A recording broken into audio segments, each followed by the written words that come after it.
Live in interesting times whereby people generalize everything and everyone without any facts, baseless arguments. But when you ask them, kindly show me your evidence to why you say this or that, all you hear is, it was said, it was this, it was that, it was written. Some will read books that were quite biased.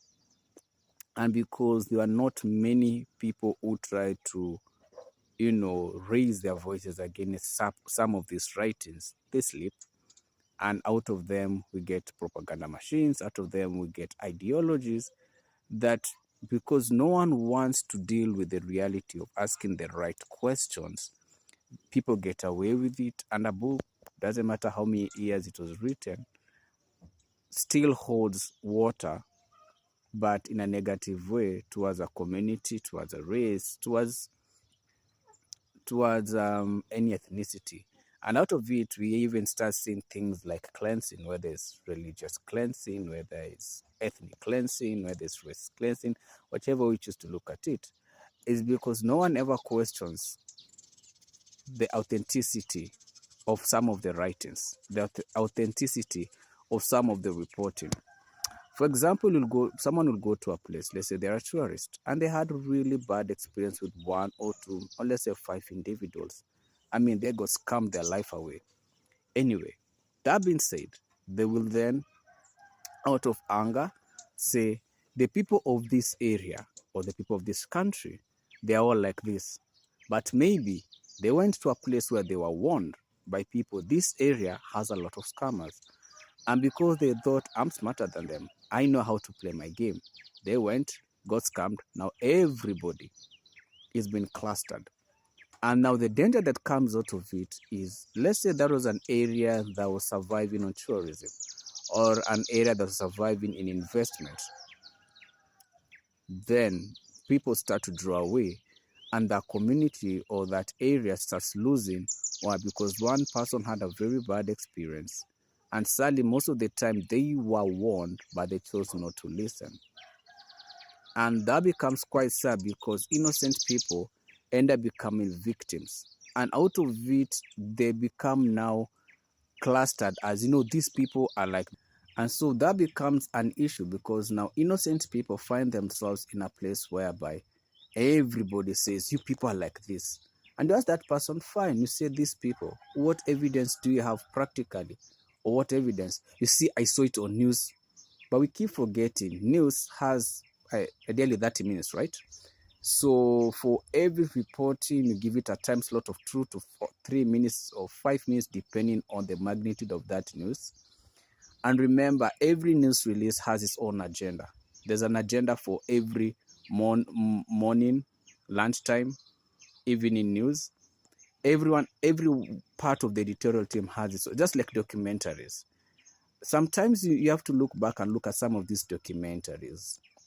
Some look like expose, but sometimes you have to look at the fine-tuning and ask yourself, are there places where there could be a bias in the reporting? Because remember, it has to go through an editorial team. It has to be approved of. So is it possible sometimes that the quote-unquote new information is actually information that has been there, but can be twisted and turned to represent a particular agenda? Sometimes it's always good to look at the fine-tuning and be able to ask yourself, is it? Sometimes some documentary you look at and you feel sad. I recall one, I can't say the country, but they were teenagers. And the whole case was about young girls exposed into,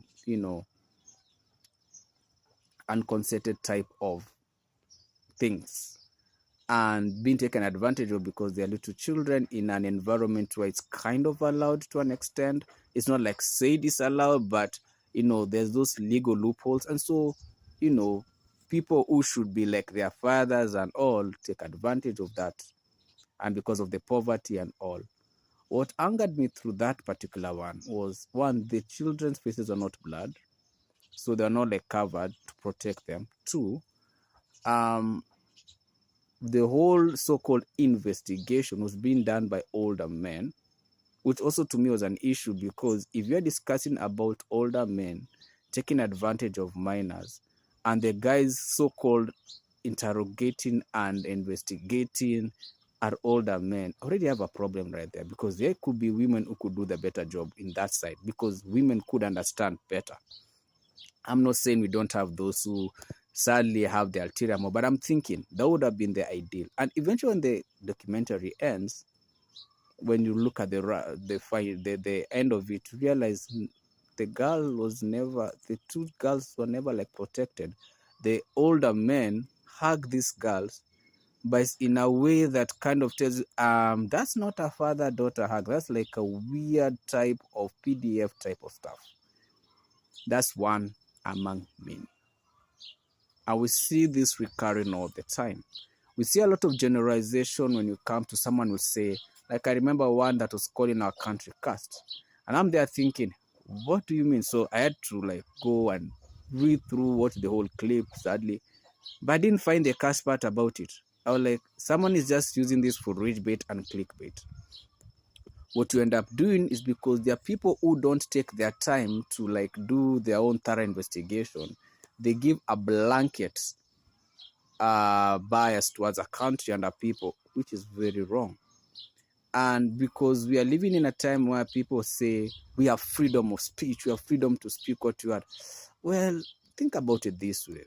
With the way AI and different types of AI agents have been built, everything you've once written from the moment you stepped into social media, that first post can easily be traced back to you. It doesn't matter what you said or did.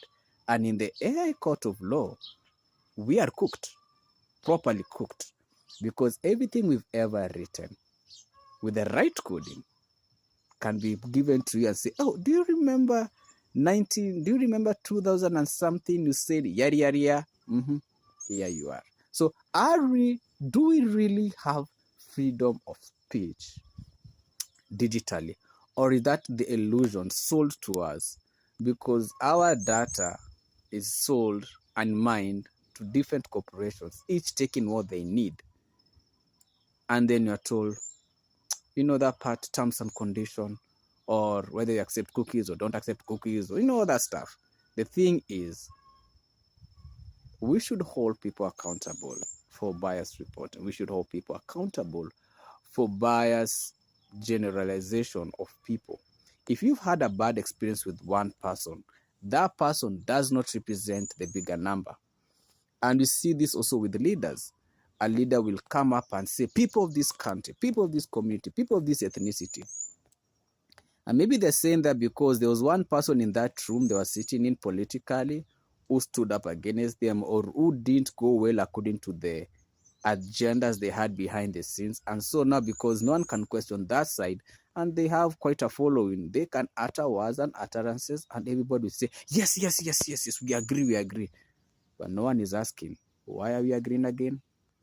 The moment we stop questioning people based on what they say, what they do, and why they say it, where they said it, and the timing, then we keep allowing division among races, division among ethnicities, division among religious institutions, divisions among generations, whether it's a boomer, whether it's a millennial, whether it's a Gen Z, whether it's Generation Alpha. You see, that's even the saddest part. When all these 4 or 5 or as many generations come, when we are all divided, history becomes easily distorted because of the anger and the bitterness. Things slip away before you figure it out. And remember, whoever holds the history has the people at the palm of their hands. We have a country that literally colonized several countries, and it still has 14 countries that literally, in Africa, they are giving all their money through a central bank to one country in this day and age. And that same country will tell you, democracy. I mean, do your research, you'll figure it out.